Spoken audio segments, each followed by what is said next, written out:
గారి సంతకం ఇలా ఉండే. ఇది పాస్ పుస్తకం పాతది.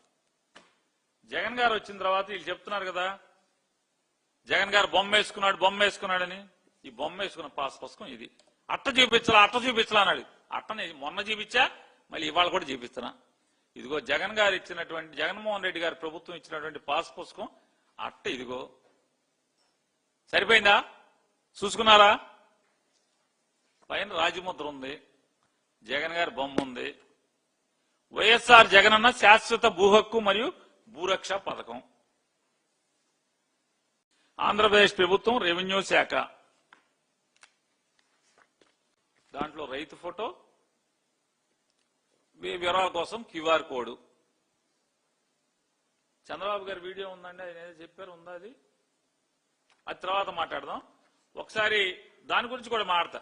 చంద్రబాబు గారు ఏం మాట్లాడారు, వీళ్ళందరూ ఏం మాట్లాడారు, పయ్యావులు గారు ఏం పిల్లి మొగ్గలేశారు, మొత్తం అంతా మాట్లాడతాను.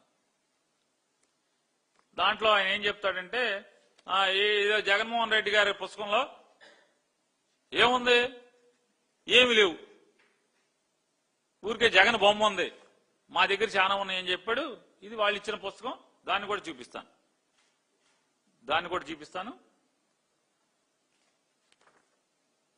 ఇప్పుడు జగన్ గారు క్యూఆర్ కోడ్, జగన్ గారి పుస్తకంలో క్యూఆర్ కొడితే ఏమి రాలేదన్నాడు. ఒకసారి జగన్ గారి పుస్తకంలో క్యూఆర్ కోడ్ ఫస్ట్ పేజ్ కొట్టండి.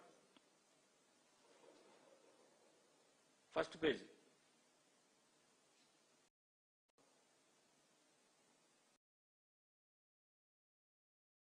ఓపెన్ అయిందిగా, మాకు ఓపెన్ అవ్వట్లేదని చెప్పావుగా, ఓపెన్ అయిందిగా.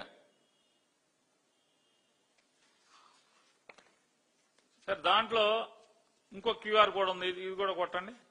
ఈ పేజీ ఏది కాలమ్స్ ఉండి ఉన్నాయి చూసారా, కాలమ్స్ ఉన్నదండి. కాలమ్స్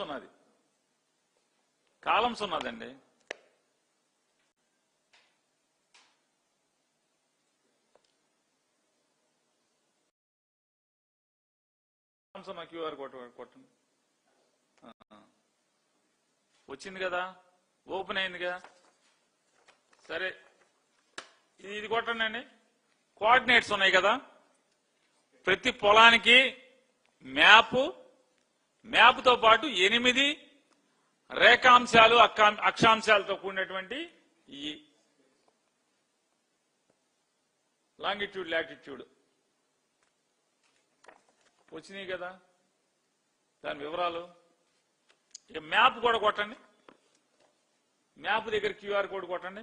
మ్యాప్ దగ్గర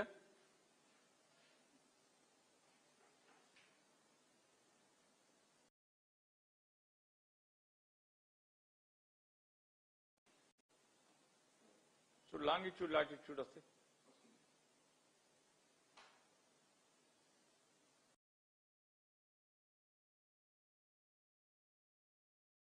మ్యాప్ దగ్గర ఇది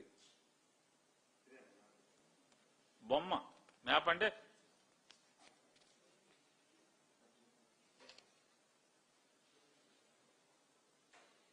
లాంగిట్యూడ్ లాటిట్యూడ్ నంబర్స్ ఉన్నాయా?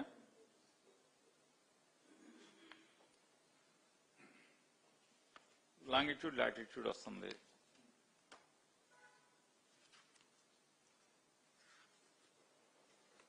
ఇది చంద్రబాబు నాయుడు గారి పుస్తకం. దీంట్లో ఏమొస్తుంది, ఇది కొట్టండి. ఫస్ట్ పేజీలో క్యూఆర్ కోడ్ కొట్టండి.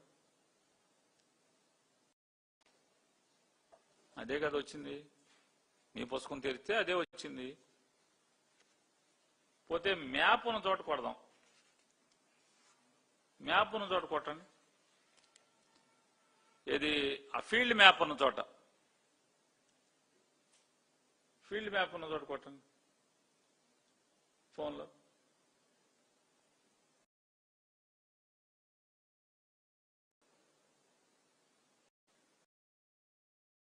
మొత్తం మ్యాప్ వచ్చింది. పొలానికి దారి చూపిస్తాను అడిగినాడు. గూగుల్ మ్యాప్స్ అది కూడా కొట్టండి. గూగుల్ మ్యాప్స్ కి లింక్ అవుతుంది కదా, అది కూడా కొట్టండి. పొలానికి దారి చూపిస్తున్నాను అడిగా, దారి చూపించండి. మనం కూడా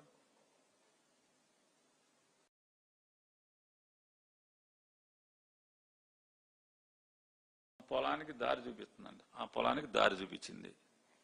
నేను రెవెన్యూ శాఖ మంత్రి గారిని అడుగుతున్నాను, ఈ పొలానికి దారి నువ్వు పాస్ పుస్తకంలో పొలానికి దారి చూపిస్తున్నావు కదా, దారి చూపించడానికి గూగుల్ ఎర్త్ కి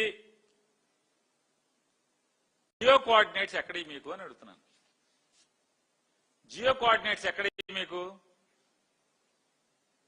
మీరు ఎక్కిన తర్వాత ఇప్పుడు దాకా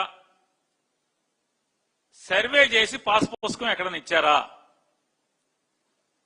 ఎక్కడన్నా ఒక్క సింగిల్ విలేజ్ ఆంధ్రప్రదేశ్ రాష్ట్రం మొత్తం మీద ఒక్కటంటే ఒక్క ఊర్లో మీరు కొత్తగా సర్వే చేసి జగన్మోహన్ రెడ్డి గారు ఉన్నప్పుడు చేసినటువంటి 17,000 గ్రామాల్లో జగన్ గారు 6,000 గ్రామాలు పూర్తి చేసినట్టున్నాడు. మిగతా గ్రామాలు ఫేజ్ 2 కింద మీరు సర్వే పూర్తి చేశారా? పూర్తి చేసి ఎవరికి కూడా ఆర్ఎస్ఆర్ దాఖలనే నడుస్తుంది కదా. కానీ జగన్ గారు వచ్చిన తర్వాత జగన్ గారు పూర్తి చేసిన వాళ్ళలో మాత్రం ఆర్ఎల్ఆర్ కింద వస్తుంది, రీసర్వే ఆఫ్ ల్యాండ్ రిజిస్టర్ అని. రీసర్వే ల్యాండ్ రిజిస్టర్ అని చెప్పని ఆర్ఎల్ఆర్ కింద ఇప్పుడు సర్వే జరుగుతుంది జగన్మోహన్ రెడ్డి గారు. కానీ ఇప్పుడు మీరు చేస్తున్నది కానీ దానిలో ఏంటి? అప్పటికి ఇప్పటికి ఏం తేడా ఉంది? ఏమీ లేదు. జగన్మోహన్ రెడ్డి గారి సర్వేకి మీ సర్వేకి ఏం తేడా ఉంది? ఏం తేడా లేదు కదా. తేడా లేకపోగా జగన్ గారి పుస్తకంలో అది రాలేదన్నాడు, మరి వచ్చింది కదా ఓపెన్ చేస్తే. ఇప్పుడు 52 ముక్కల గురించి కాకుండా వీటి గురించి కూడా నేర్చుకుంటే అన్నీ వస్తాయి.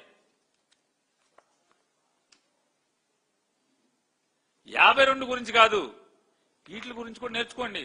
రెవెన్యూ డిపార్ట్మెంట్ గురించి కూడా నేర్చుకోండి. దాంట్లో నిష్ఠాతులు అయితే అవ్వచ్చు. ఈ 52 వేసుకుని దేశ విదేశాలకు వెళ్ళొచ్చు. కానీ కాస్త డిపార్ట్మెంట్ మీద దృష్టి పెడితే జగన్ గారి పుస్తకం ఓపెన్ అవుద్దా తెలుస్తుంది. క్యూఆర్ కోడ్ పొల్లు పోకుండా ప్రతిదీ సరిహద్దులు, సర్వే నెంబర్, ఆ ఎల్పిఎంలతో సహా మీరు ఇచ్చింది అదే కదా. తేడా ఏముంది? ఏం తేడా ఉందా? తేడా లేదు కదా.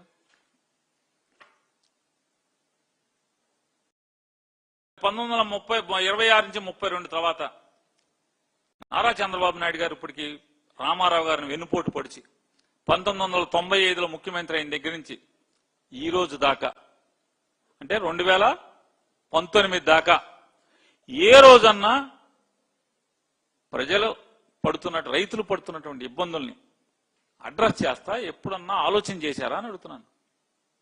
ఇప్పుడు 2018లో మంత్రి గారు చెప్పారు, 2018లో జగ్గైపేట తాలూకా ఏం పాడది కదండి, ఏ ఊరు అది చెప్పారు నాన్న వారు? తక్కెళ్లపాడులో మేము మొదలు పెట్టాము అని చెప్తున్నారు కదా. తక్కెళ్లపాడులో మీరు మొదలుపెట్టిన సర్వే ఇవాళ ఎందుకు కొనసాగించట్లేదు అని అడుగుతున్నాను. ఆ సర్వే సిస్టమ్ ని ఇవాళ మీరు ఎందుకు కొనసాగించట్లేదు? అంటే మీది దిక్కుమాలిన సర్వే అనే కదా. నిజంగా నారా చంద్రబాబు నాయుడు గారు, అనగాని సత్యప్రసాద్ గారు ఇద్దరు కలిసి 2018లో తక్కెళ్లపాడులో మేము పైలట్ ప్రాజెక్ట్ కింద మొదలెట్టామని చెప్పని జబ్బలు తలుచుకుంటా చెప్పారు కదా మీరు.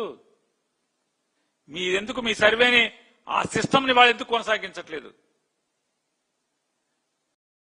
జగన్మోహన్ రెడ్డి గారు తీసుకొచ్చినటువంటి శాటిలైట్ తో లింక్ అయినటువంటి సర్వేని మీరు ఎందుకు కొనసాగిస్తున్నారు? ఎందుకు ఫాలో అవుతున్నారు?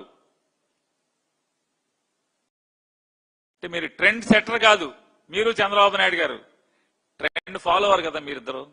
అందుకనే మీరు మీ దిక్కుమాలిన సర్వేని కొనసాగించలేరు.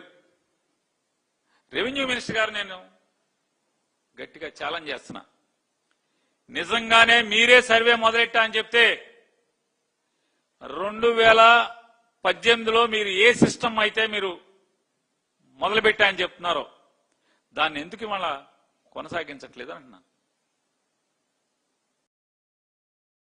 టోటల్ స్టేషన్ లో లోకల్ కోఆర్డినేట్స్ వస్తాయి. సర్వేలో టోటల్ స్టేషన్ సర్వే ఉంటుంది. టోటల్ స్టేషన్ సర్వేలో టోటల్ స్టేషన్ ఎక్కడన్నా పెడితే దాన్ని బేస్ గా తీసుకుంటే దాని నుంచి కోఆర్డినేట్స్ వస్తాయి, దాని నుంచి వెళ్తారు. దాన్ని ఎందుకు మీరు చేయరు? జగన్ గారు చెప్పిన శాటిలైట్ కోఆర్డినేట్స్ తోనే ఎందుకు చేస్తున్నారు మీరు? ఎందుకంటే మీది